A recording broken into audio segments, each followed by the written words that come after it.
누가복음 15장 1절에서 3절까지와 11절에서 32절까지의 말씀입니다. 모든 세리와 죄인들이 말씀을 들으러 가까이 나아오니 바리새인과 서기관들이 수군거려 이르되 이 사람이 죄인을 영접하고 음식을 같이 먹는다 하더라. 제가 대표해서 읽겠습니다. 예수께서 그들에게 이 비유로 이르시되 또 이르시되 어떤 사람에게 두 아들이 있는데 그 둘째가 아버지에게 말하되 아버지여 재산 중에서 내게 돌아올 분깃을 내게 주소서 하는지라. 아버지가 그 살림을 각각 나눠 주었더니 그 후 며칠이 안 되어 둘째 아들이 재물을 다 모아가지고 먼 나라에 가 거기서 허랑방탕하여 그 재산을 낭비하더니 다 없앤 후 그 나라에 크게 흉년이 들어 그가 비로소 궁핍한지라. 가서 그 나라 백성 중 한 사람에게 붙여 사니 그가 그를 들러 보내어 돼지를 치게 하였는데 그가 돼지 먹는 쥐염 열매로 배를 채우고자 하되 주는 자가 없는지라. 이에 스스로 돌이켜 이르되 내 아버지에게는 양식이 풍족한 품꾼이 얼마나 많은가. 나는 여기서 주려 죽는구나. 내가 일어나 아버지께 가서 이르기를 아버지 내가 하늘과 아버지께 죄를 지었사오니 지금부터는 아버지의 아들이라 일컬음을 감당하지 못하겠나이다. 나를 품꾼의 하나로 보소서 하리라 하고 이에 일어나서 아버지께로 돌아가니라. 아직도 거리가 먼데 아버지가 그를 보고 치근히 여겨 달려가 목을 안고 입을 맞추니 아들이 이르되 아버지 내가 하늘과 아버지께 죄를 지었사오니 지금부터는 아버지의 아들이라 일컬음을 감당하지 못하겠나이다 하나 아버지는 종들에게 이르되 제일 좋은 것을 내어다가 입히고 손에 가락지를 끼우고 발에 신을 신기라. 그리고 살진 송아지를 끌어다가 잡으라. 우리가 먹고 즐기자. 이 내 아들은 죽었다가 다시 살아났으며 내가 잃었다가 다시 얻었노라 하니 그들이 즐거워하더라. 맏아들은 밭에 있다가 돌아와 집에 가까이 왔을 때에 풍악과 춤추는 소리를 듣고 한 종을 불러 이 무슨 일인가 물은데 대답하되 당신의 동생이 돌아왔음에 당신의 아버지가 건강한 그를 다시 맞아들이게 됨으로 인하여 살진 송아지를 잡았나이다 하니 그가 노하여 들어가고자 하지 아니하거늘 아버지가 나와서 권한대 아버지께 대답하여 이르되 내가 여러 해 아버지를 섬겨 명을 어김이 없거늘 내게는 염소 새끼를 주어 나와 내 멋으로 즐기게 하신 일이 없더니 아버지의 살림을 창녀들과 함께 삼켜버린 이 아들이 돌아오매 이를 위하여 살진 송아지를 잡으셨나이다. 아버지가 이르되 예 너는 항상 나와 함께 있으니 내 것이 다 내 것이로되 이 동생은 죽었다가 살아났으며 내가 잃었다가 얻었기로 우리가 즐거워하고 기뻐하는 것이 마땅하다 하니라. 아멘. 사랑하는 사계시하나님 말씀입니다. 아멘. 긴 내용이어서 제가 대표해서 읽으려고 했더니 또 외로울까 우리 이동희 선생님께서 함께 해주셔서 감사합니다. 네, 오늘 제목 우리를 사로잡는 이야기라는 제목을 가지고 여러분과 함께 하나님의 말씀을 나누겠습니다. 성경에는 시간을 초월하는 이야기 그리고 아무리 들어도 감동을 주는 이야기가 참 많이 있지요.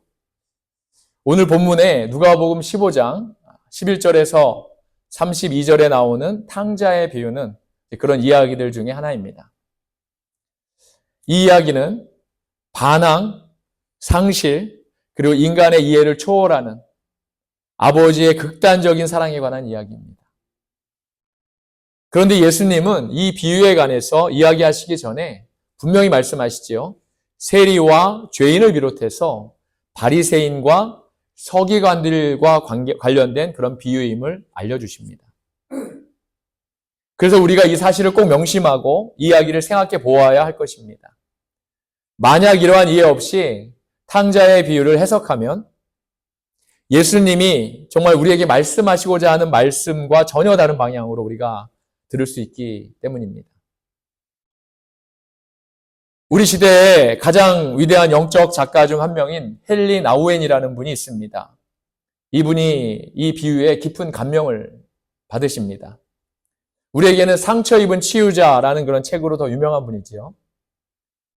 그런데 사실 그가 쓴 책 중에 가장 위대한 책은 오늘 우리가 읽은 본문의 중심이 되는 탕자의 귀향이라는 책이라고 저는 개인적으로 생각합니다. 헨리 나우에는 어느 날 렘브란트라는 그 유명한 화가의 그림 탕자의 귀향을 이제 보게 됩니다. 그리고 이 그림은 헨리 나우엔의 인생에 완전히 변화시키는 그러한 그림이 되었던 것이지요. 또한 그는 렘브란트의 그림과 예수님의 비유를 함께 이렇게 모두 묵상하면서 자신이 내가 탕자였구나 이렇게 생각하게 되고 또 집에 아버지와 살고 있던 형이 아니었을까 이런 생각도 갖게 되지요. 그리고 궁극적으로는 아버지처럼 되라는 그런 부름을 받은 사람이라는 것을 이제 깨닫게 되는 겁니다. 오늘 우리는 헨리 나우엔이 고민했던 것, 이것을 우리가 함께 고민하면서 누가복음 15장을 다시 한번 생각해 보려고 합니다. 이 이야기 속에서 여러분 자신이 나는 과연 어떤 사람인가 이렇게 한번 자신을 찾아보실 수 있기를 바랍니다. 그러려면 먼저 우리 스스로에게 질문을 던져야 하지요. 나는 어디에 속해 있을까? 나는 집으로 돌아가는 길을 찾는 잃어버린 아들일까? 아니면 원망에 그런 시달리는 형일까? 그것도 아니면 하나님께서 나를 아버지처럼 되라고 부르시는 것일까? 그분의 마음처럼 넓은 마음으로 정말 한량없이 넓은 마음으로 그렇게 사랑하라고 나를 부르시는 것일까? 이 질문과 함께 여러분 자신에 대해서 살펴보시는 그런 시간이 되었으면 좋겠습니다. 먼저 예수님은요, 12절부터 이제 충격적인 그러한 말씀으로 비유를 시작하고 계십니다. 아버지, 제 몫의 유산을 주세요. 둘째 아들이 아버지한테 요구하는 거지요. 근데 여러분, 유대 문화권에서는 이것은 정말 터무니없는 요구입니다. 둘째 아들은요, 지금 자신의 아버지에게 본질적으로 이렇게 말하고 있는 겁니다. 아버지가 빨리 돌아가셨으면 좋겠어요. 지금 제 유산을 주세요. 그의 말은 이러한 말이었기 때문입니다. 그 당시에 고대 근동지방의 전통은 아버지가 죽은 다음에야 비로소 자식들이 유산을 받는 것이 가능했기 때문에 둘째 아들이 그의 재산을 요구한 것은 사실 아버지가 빨리 죽기를 바라는 것과 같은 그런 요구였기 때문입니다.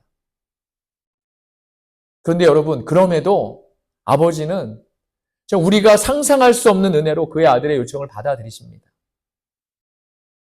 그리고 둘째 아들은 이제 받은 돈을 가지고 먼 나라로 떠나게 되지요. 그런데 그는 정말 방탕한 생활, 무분별한 생활로 모든 걸 낭비합니다. 그리고 이제 마침내 가지고 있는 것 하나도 없이 거지가 되었는데 설상가상으로 그가 있던 그곳에 곧 기근까지 닥치게 되는 거지요. 그래서 그는 참 절망에 빠질 수밖에 없었습니다. 그럼에도 이제 먹고 살아야 해서 홀로 돼지에게 먹이를 주는 일을 하게 되었다고 예수님께서 말씀하고 계십니다. 그런데 여러분, 사실 이 일, 돼지를 치는 일, 돼지에게 먹이를 주는 일은요, 유대인들에게 있어서는 상상할 수 없는 그런 굴욕적인 일입니다. 남의 돼지에게 먹이를 주는 일을 한다니 여러분. 유대인의 입장에서는 이 일이 차라리 죽는 것이 나을 정도의 정말 수치스러운 일이었다는 겁니다. 왜냐하면 돼지는요, 그들에게는 하나님께서 율법에서 말씀하셨듯이 부정한 동물이었거든요. 그들이 상대해서는 안 될 동물이었거든요. 그런데 그럼에도 그는 생존을 위해서 그 일을 할 수밖에 없었다는 것입니다. 거기다가 돼지의 먹이를 먹을 정도로 처참한 생활을 하고 있었다는 거죠. 그러다 놀라운 일이 일어납니다. 17절에서 18절입니다. 이에 스스로 돌이켜 이르되 내 아버지에게는 양식이 풍족한 품꾼이 얼마나 많은가. 나는 여기서 줄여 죽는구나. 내가 일어나 아버지께 가서 이르기를 아버지 내가 하늘과 아버지께 죄를 지었사오니 아멘.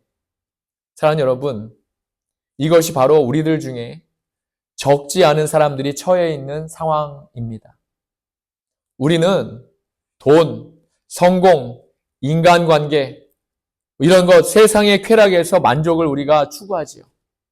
그러면서 하나님으로부터 멀리 떨어집니다. 방황하지요. 그런데 여러분 결국 자신이 내 마음이 공허하다는 사실을 결국 나중에 깨닫게 되는 겁니다. 탕자와 마찬가지로 우리는 깨달음의 순간을 맞이하게 됩니다. 그러고는 이제 집으로 돌아가야 한다. 아버지가 계신 집으로 돌아가야 한다. 이 사실을 깨닫게 되는 거죠. 이 아들은 탕자의 삶을 살았지만 결국 자기 자신을 깨닫게 되었다는 겁니다, 여러분. 그랬으니 이제 아버지의 집이라는 그런 희망이 생긴 겁니다. 소망이 생긴 것이지요. 그런데 여러분, 아버지는 어떻게 그를 받아들일까요?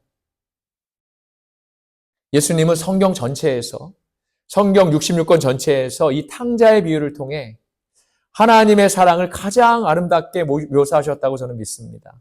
20절 한번 다시 한번 볼까요? 이에 일어나서 아버지께로 돌아가니라. 아직도 거리가 먼데 아버지가 그를 보고 치근히 여겨 달려가 목을 안고 입을 맞추니. 아멘. 아버지는요, 고대 근동에서 정말 품위 있는 남자가 할 수 없는 일을 지금 하고 있습니다. 바로 달려가는 겁니다. 옛날 우리 선조들도 양반들은 뛰지 않지 않습니까? 천천히 걸어가야 그게 진정한 양반이고, 뛰어가면 뭐라고 합니까? 네, 막 손가락질 하죠, 사람들이. 근데 이 고대 근동지방도 그랬던 것 같습니다. 그 문화권에서 달려간다는 것은 품위 없는 행동으로 여겨졌다는 겁니다. 아이들만 하는 행동으로 그렇게 여겨졌던 것이지요. 근데 여러분, 아버지는요, 사회적 규범이 지금 중요한 것이 아닙니다. 주위의 사람들이 중요한 것이 아닙니다. 그는 기쁨에 휩싸였습니다. 잃어버렸던 아들이 집에 지금 돌아왔기 때문입니다. 다른 어떤 것보다도 완전히 잃어버렸던 것을 알았던 아들이 다시 그에게 돌아온 그 사실이 아버지에게는 그 어떤 것보다도 정말 큰 기쁨이었던 겁니다. 다른 어떤 것과도 나눌 수 없는 그런 큰 기쁨이었다는 거죠. 사랑하는 여러분, 저는 이 순간, 바로 이 순간이 복음의 핵심이라고 믿습니다. 하나님은 우리를 항상 지켜보고 계시고, 우리가 돌아오기를 기다리시며, 우리가 한마디 말도 하기 전에 사랑으로 먼저 달려 나오셔서 우리를 안아주시고 우리를 받아들이실 그런 준비가 되어 있는 분이십니다. 아들은 최대한 불쌍한 모습으로 말하고 있습니다. 아버지, 저는 하늘에 죄를 지었습니다. 아버지께 죄를 지었습니다. 저는 더 이상 아버지의 아들이라고 불릴 자격이 없습니다. 그런데 아버지는 아들의 말을 끊습니다. 아버지는 아들이 말을 끝맺을 수 없게 만들지요. 대신에 아버지는 그의 종에게 이 아들을 위해서 가장 좋은 옷들, 반지, 그리고 샌들을 가져오라고 그렇게 종에게 이야기합니다. 이건요, 그가 단순히 하인이 아니라 완전히 다시 회복된 아들이라는 것을 나타내는 그런 표시인 것입니다. 사랑하는 여러분, 이것이 은혜입니다. 이것이 바로 하나님의 사랑인 줄 믿습니다. 할렐루야. 우리가 그분으로부터 아무리 멀리 떨어져 있어도 하나님은 우리를 당신의 집으로 환영해 주십니다. 벌을 주지도 않으시고 수치심을 주지도 않으시고 두 팔 벌려서 우리를 기뻐 받아들이시는 것이지요. 그런데 여러분, 이야기는 여기서 끝나지 않습니다. 집에서 아버지와 함께 살고 있던 형, 이 형은 집으로 돌아오니까 음악과 축하의 소리를 듣고서 분노합니다. 그리고 아버지께 이렇게 하소연하죠. 큰아들의 하소연을 한번 들어볼까요? 아버지, 내가 그동안 당신을 위해 일하면서 당신의 명령에 불복종한 적이 있었나요? 없었지요. 그런데 당신은 내가 친구들과 함께 축하할 수 있도록 어린 염소 한 마리도 주지 않지 않았습니까? 큰아들이 이렇게 아버지께 하소연합니다. 우리들 중에 많은 사람들이 이런 경험을 해보았을 겁니다. 우리는 충실했지요. 우리는 열심히 일했습니다. 교회를 위해서, 하나님을 위해서 열심히 일했습니다. 그런데 우리가 생각하기에 받을 자격이 없는 사람에게 은혜가 베풀어지는 것을 보면 우리는 어떻습니까? 솔직한 마음에 화가 나고 질투나고 일에 분노하지 않습니까, 여러분? 헨리 나우엔도 자신이 이 이야기에 나오는 형으로서 그동안 열심히 일하고 순종적이면서도 비판적이며 또 타인에 대한 하나님의 넘치는 사랑을 온전히 그렇게 기뻐하지 못하는 삶을 살아왔다는 것을 깨닫고 하나님께 회개했다고 이렇게 말합니다. 아버지는 부드럽게 대답하고 계시지요. 그러함에도 불구하고 큰아들이 이렇게 얘기함에도 불구하고 아버지는 부드럽게 대답하십니다. 내 아들아, 네가 항상 나와 함께 있고 내가 가진 모든 것은 다 내 것이다. 그러나 우리는 축하하고 기뻐해야 돼. 왜냐하면 네 형제가, 네 동생이 죽었다가 다시 살아나지 않았니? 잃어버렸다가 다시 찾았지 않았니? 아버지는 이렇게 대답하십니다. 아버지는 큰아들을 꾸짖지 않으십니다. 대신에 은혜의 기쁨으로 그를 초대하고 계시는 것이지요. 사랑하는 여러분, 믿음의 여정은 탕자나 큰아들로 끝나는 것이 아닙니다. 우리가 아버지가 되는 법, 이 법을 배우면서 우리의 신앙의 여정은 계속되는 거죠. 하나님은 우리가 그분처럼 그렇게 영혼들을 사랑하라고 우리를 부르시고 계시는 것이지요.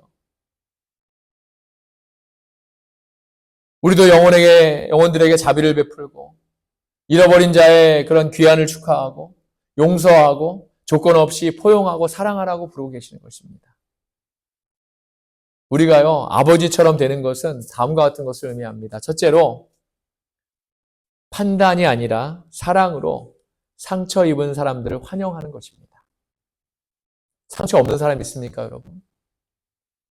처음에는 이야기하지 않지만 나중에 때가 되면 자기의 상처를 다 이해하는 순간이 옵니다. 다 상처 있습니다, 여러분. 삶이 그렇습니다. 삶이 녹록치 않지요. 정말 내 마음이 여리고 힘들 때는 작은 말에도 우리가 상처 입습니다. 그게 우리들입니다. 둘째로, 우리를 상처 입힌 사람들 향해 먼저 달려가는 것입니다. 참 힘든 일이죠. 나한테 상처 입은 사람한테 어떻게 먼저 달려갈 수 있습니까? 그런데요, 아버지는 그렇게 하지 않습니까? 둘째 아들이 사실은 아버지에게 얼마나 큰 상처를 줬습니까? 아버지 빨리 돌아가십시오. 큰아들이 얼마나 아버지에게 상처를 줬습니까? 아버지, 나를 왜 이렇게 내 마음을 몰라주세요? 아버지의 마음도 모르고 말이죠. 그러한 상처 입힌 사람들을 향해서 먼저 달려가는 겁니다. 그리고 마지막으로 우리가 은혜의 잔치를 여는 것입니다, 여러분. 이것은 그 영혼들을 위해서 기도하는 것이고 축복하고 섬기고 초대하는 것을 의미하는 겁니다. 이것이 모든 기독교인의 소명이라고 저는 믿습니다. 그래서 여러분, 우리가 이 말씀을 통해서 우리 자신을 깨달아야 되는 거죠. 여러분은 지금 이야기에 어디에 계십니까? 저는 여러분에게 묻고 싶습니다. 여러분은 이 이야기에 어디에 계시다고 생각하십니까? 여러분 탕자입니까? 하나님으로부터 멀리 떨어져 있다고 느끼고 돌아가는 것이 두려운 그런 탕자일까요? 만약에 그렇다면요. 이 자리에 계신 분들은 그런 분이 안 계신 줄 알지만 만약에 그렇다면 아버지께서는 두 팔을 벌려 기다리고 계신다는 사실 꼭 명심하시기 바랍니다. 바로 지금 집으로 돌아오십시오. 아버지께로 돌아오십시오. 아니면 당신은 집에 있었던 맏형입니까? 원망과 분노에 계속 시달리고 은혜 속에서 기뻐하기 어렵다고 그렇게 느끼고 계실까요? 주일 예배에 참석해도 기쁨이 별로 없고 하나님의 은혜가 당연한 것처럼 여겨지고 아버지께서는 그러한 여러분을 그분의 사랑의 기쁨 속으로 초대하신다는 사실, 이 사실을 꼭 명심할 수 있기를 바랍니다. 혹시 그것도 아니면 하나님께서 여러분을 아버지처럼 되라고 부르시는 것일까요? 근본적으로 사랑하고 용서하고 망설임 없이 잃어버린 자들을 환영하라고 이렇게 부르시는 것일까요? 헨리 나우엔도 이 비유를 깊이 생각하면서 수년을 보냈습니다. 이 기간을 통해 그는 인생에서 가장 깊은 기쁨은 하나님의 사랑을 받는 것뿐만 아니라 하나님의 사랑을 받는 기쁨 얼마나 큽니까, 여러분? 근데 사실은요, 이 기쁨보다도 다른 사람들과 이 사랑을 나누는 것임을 헨리 나우엔도 깨닫게 되었다는 겁니다. 사랑하는 여러분, 오늘 지금 이 순간에도 하나님은 저와 여러분을 그 기쁨으로 초대하고 계십니다. 할렐루야! 바로 지금 아버지께 달려갑시다, 여러분. 은혜 안에서 기뻐합시다. 그리고 그분이 사랑하시는 것처럼 사랑합시다. 그러한 저 여러분이 다 되시기를 예수 그리스도의 이름으로 축원합니다. 기도하겠습니다.